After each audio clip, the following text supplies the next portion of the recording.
So every month I take a theme and I develop it over the first 2 Sundays of the month. And then on the third Sunday, I do a recap and a Q&A.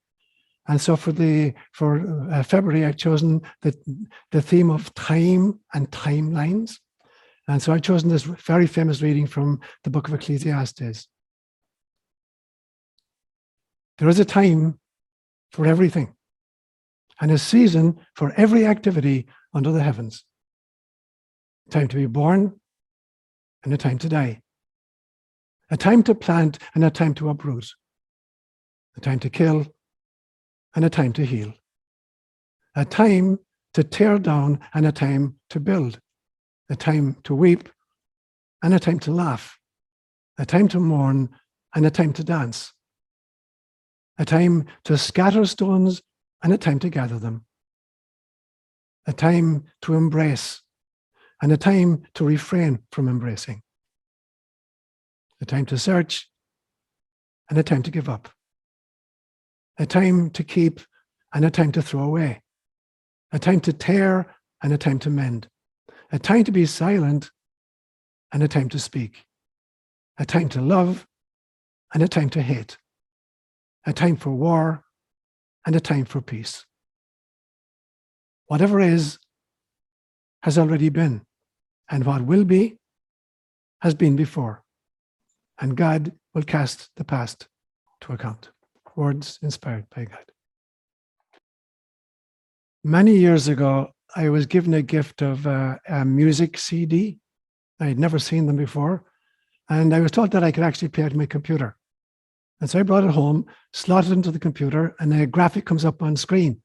And I click on it, and I see that it's a music, 13 different tracks. And it tells me the name of each song and the duration, 3 minutes, 15 seconds, 4 minutes, 44 seconds, whatever.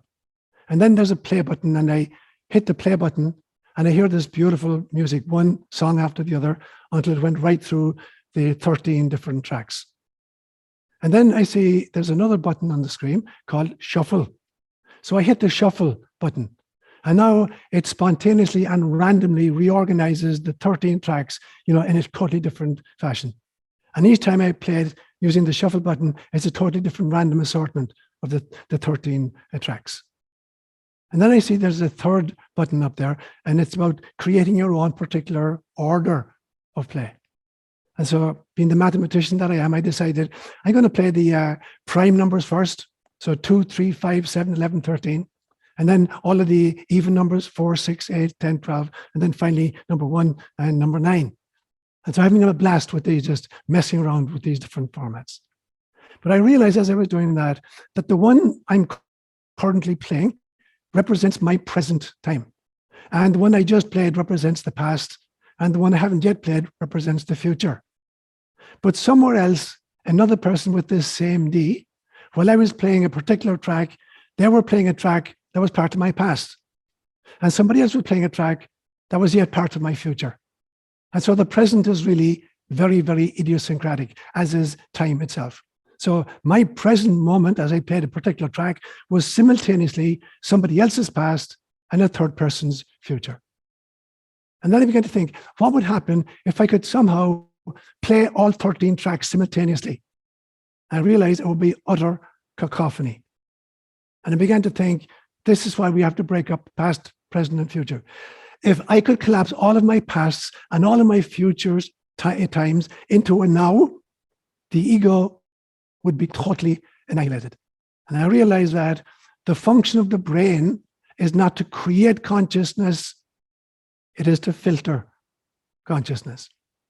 Because we would be so inundated with the data of our perceptual mechanisms, what we see, hear, taste, touch, and smell. The brain, there's no way the brain could organize that or process it. So we have to break up this chronologically and pretend like there's a past, a present, and a future. So I realized that the brain does not create consciousness. The brain is an antenna. And very importantly, it's actually filtering out consciousness. So we have to create a past and a present and a future, but that's totally idiosyncratic and unique to the individual. So that's the theme I chose for the month of February. And I want to make 3 points this morning, and then next week, God willing, I'll continue. So I want to talk about why I chose this passage from Ecclesiastes. That would be my first point. And then I want to talk about the notion of fractals, and particularly time fractals.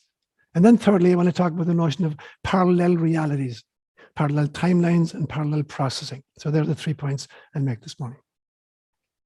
So firstly, this extraordinary passage from the book of Ecclesiastes that I've just learned.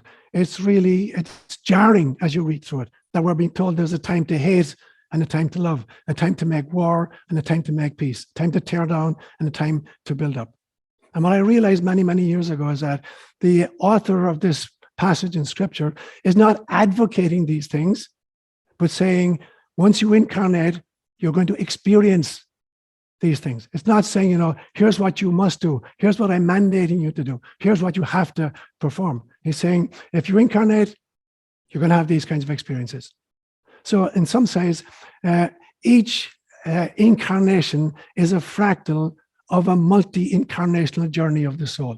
Every one lifetime is simply a fractal of the multi-dimensional and multi-incarnational journey that a single soul makes.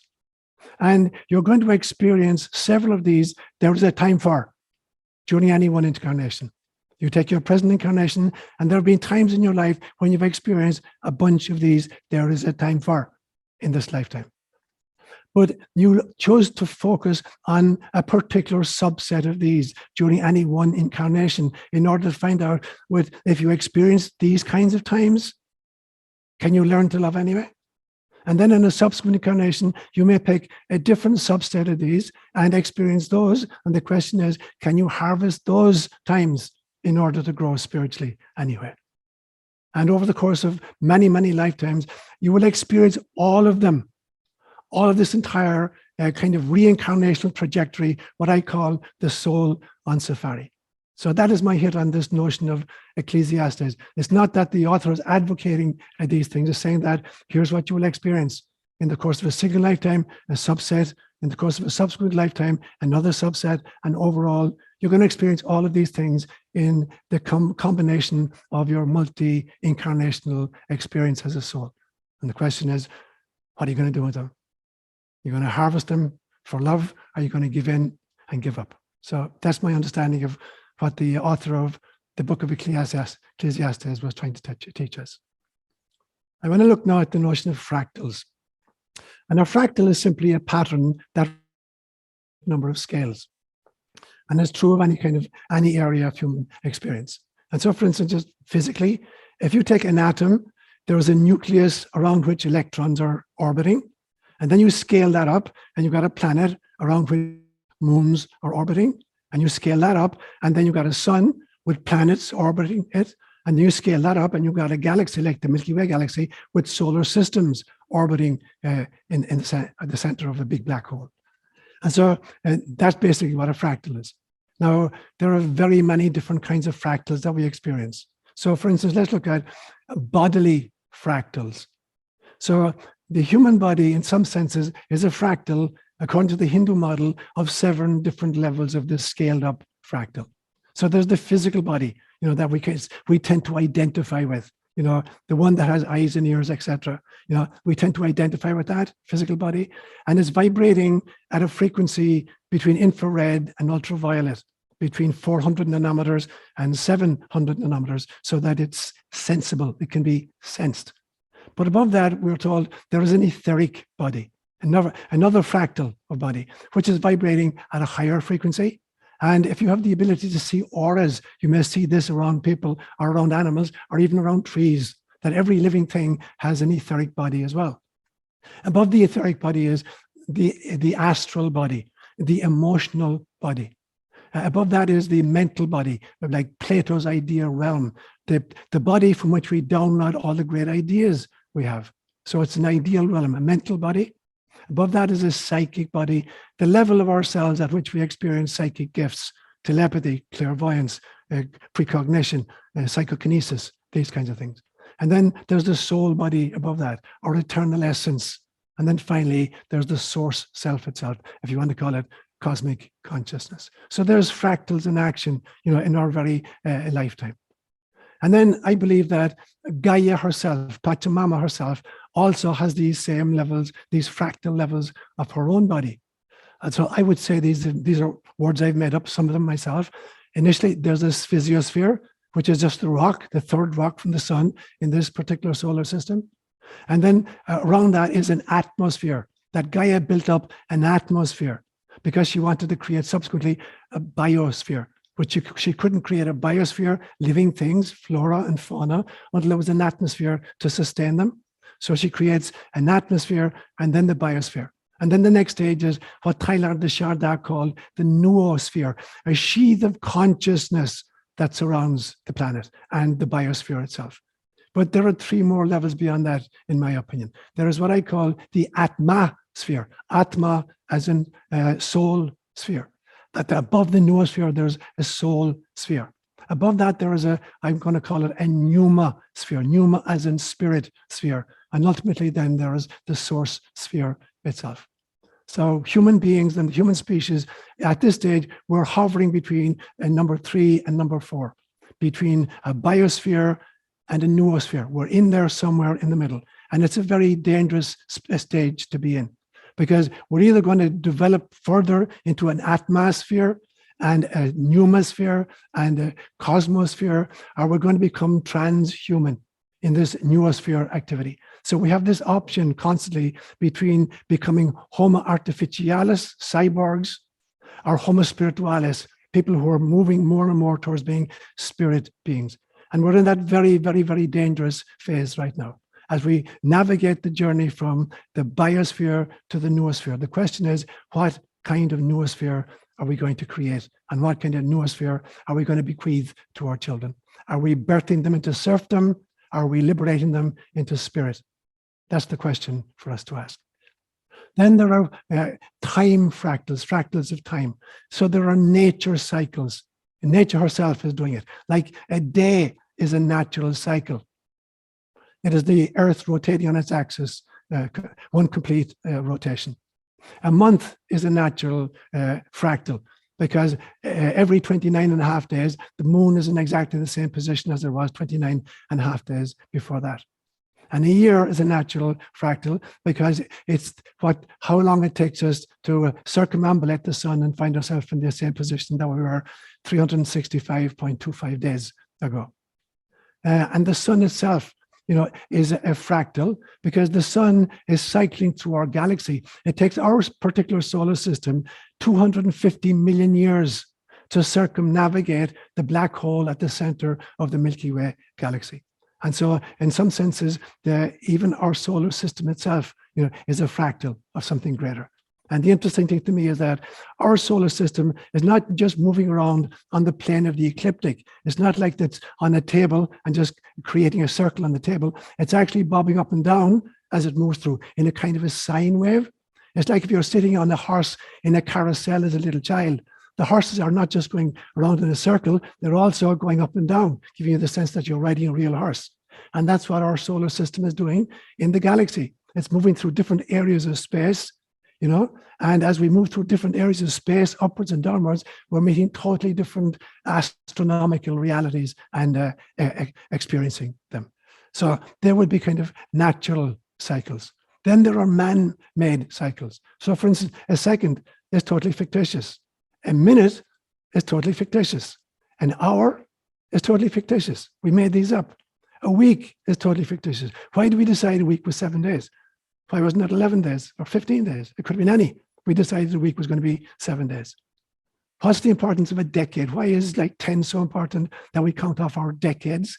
Why don't we just decide on 15-year segments and make them important? Or a century? Why is 100 so important to us? Why don't we kind of decide that we're going to create 114 year periods? Or why a millennium? Why is 1,000 years so important? Why don't we decide it's 1111 years? And so all of these are totally man-made cycles, but they're all fractals of time. And all great cultures have come up with their own versions of it. Hinduism has this great notion of the Mahayugas, the great periods of human history. They call them Satya, Treta, Dwapar, and Kali. And we're in the Kali Yuga system at the moment. And there are beautiful examples in mathematics. Fractals can be generated by very simple mathematical formulas that result in really, really beautiful, visuals. Like if you've ever seen the Mandelbrot visual, and it's a very simple mathematical formula. Zn plus 1 is equal to Zn squared plus C, where Z and C are complex numbers. And when you hear the idea of complex numbers in mathematics, it doesn't mean they're complicated numbers. It just means they're numbers based on the notion of the square root of -1, which mathematically is a very interesting concept.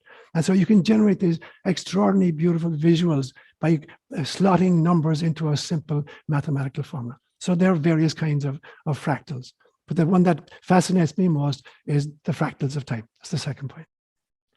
I want to look then at the notion of parallel timelines. Firstly, I look at parallel lifetimes.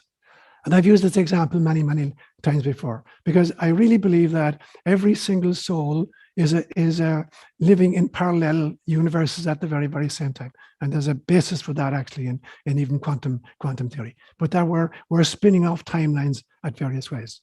And the example I've used for that, people ask me, well, if I'm living in several different timelines, how come I'm not aware of any of them except this one? And the example I use is, if you take an actor who's taken part in many, many different movies, and I'm going to use Seán Penn as an example.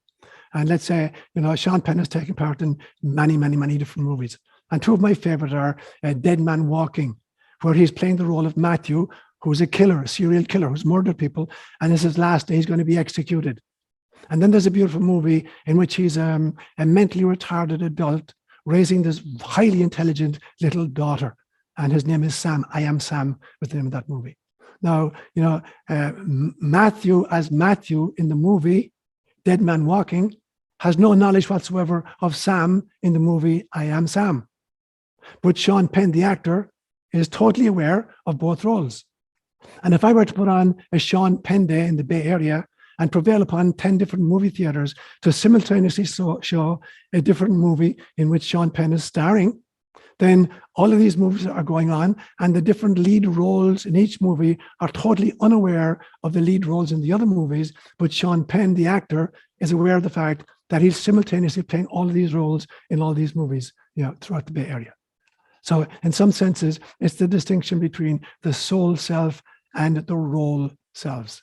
Seán Penn is playing many of these role selves, but there's only one soul self playing all those. So that's my idea of that parallel universes. We're constantly trying to grow our souls by kind of drawing to us as many experiences and as many configurations as possible so that we can speed up our evolutionary trajectory. Or you look at, for instance, what happens in our dreams. I'm convinced that in our dream time, many of these parallel lifetimes intersect with each other. So you're going to meet characters in your dream that you've never met, allegedly, in this lifetime. And you're going to have the kinds of experiences that you don't normally have in this waking consciousness once you wake up to the particular role with which you're identified right now. So there are these parallel lifetimes and parallel timelines that we experience. But there's also the notion of parallel processing that goes on even within a particular lifetime. And so the body is constantly parallel processing.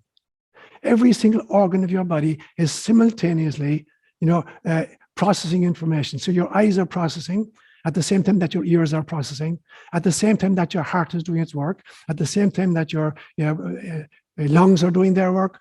All of these are happening simultaneously. And the organism you is unaware of that. You take it all for granted, but it's all happening. In some senses, they're combined, but they're independent of each other. And while each organ is doing its thing, each system of organs is doing its thing. The cardiovascular system is working at the same time as the musculoskeletal system or the elimination system. They're all parallel processing, and you're unaware of it. And at the same time that your organs are doing these things and your subsystems are doing all these things, you could be singing, washing dishes at the sink, and be pregnant and be growing a baby at the same time, and be thinking about what you're going to cook for dinner and having the emotions, that you just lost a friend. All at the same time. You're parallel processing all of this information at an extraordinary rate, and you're unaware of it. You take it for granted. You act as if you're a monad, just a single entity. And if you think you're parallel processing, you have to see what Gaia is doing. Gaia is an extraordinary parallel processor.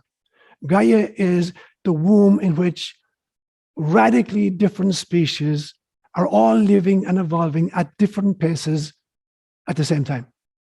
That's how talented she is. All over our globe, whether they're the no-legged, the two-legged, the four-legged, the six-legged, the eight-legged, the 100-legged, or the 1,000-legged, whether they're creatures of the air, of the water, or the land. Gaia is helping them. She's parallel processing all of these experiences. She is an extraordinarily talented juggler. But Gaia herself is a fractal of a solar system, which is a fractal of a galaxy, which is a fractal of a cosmos, which is a fractal of, a bathtub of cosmoses. So some extraordinary super intelligence is a really, really, really good juggler. And so today I say, God the juggler, we honor you. Namaste.